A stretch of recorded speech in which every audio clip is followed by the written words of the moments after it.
అందరికీ నమస్కారం అండి ఫ్రెండ్స్. మనకి ఇప్పుడిప్పుడే మరొక ముఖ్యమైన అప్డేట్ అయితే రావడం జరిగిందండి. అదేమిటంటే ఉద్యోగ పెన్షనర్లకు కేంద్రం శుభవార్త అంటూ ఇప్పుడే మనకు ఒక లేటెస్ట్ అప్డేట్ అయితే వచ్చిందండి. అయితే ఇందుకు సంబంధించిన పూర్తి వివరాలు అయితే మన వీడియోలో తెలుసుకుందామండి. ఆ శుభవార్త ఏంటనేది వీడియో మాత్రం ఎక్కడ స్కిప్ చేయకుండా చూడండి ఫ్రెండ్స్. అప్పుడే మనకి పూర్తి సమాచారం అయితే తెలుస్తుంది. ఇక ముఖ్యంగా వీడియో నచ్చినట్లయితే లైక్ చేయండి ఫ్రెండ్స్. ఇక లేట్ చేయకుండా వివరాల్లోకి వెళ్ళిపోదాము. ఇక 8వ వేతన సంఘం కింద కేంద్ర ప్రభుత్వం ఉద్యోగుల వేతన పెంపుదలను మోడీ ప్రభుత్వం త్వరలో ప్రకటించే అవకాశం ఉన్నట్లు తెలుస్తుంది.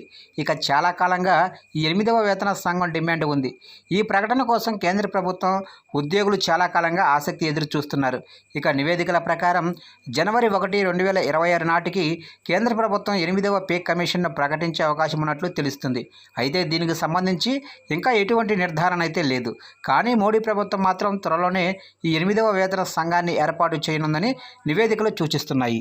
ఇక 7వ వేతన సంఘం గడువు ముగియనున్నందున కొత్త జీతాల నిర్మాణంలో ఉద్యోగులు ఆధునిక జీతాలు, ప్రయోజనాలు, పెన్షన్లను పొందుతారు.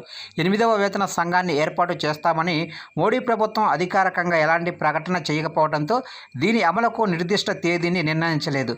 కాగా ఒకసారి వేతన సంఘం స్థాపించబడిన తర్వాత కమిషన్ తన సిఫార్సులను రూపొందించడానికి సాధారణంగా 12-18 నెలల సమయం పడుతుంది.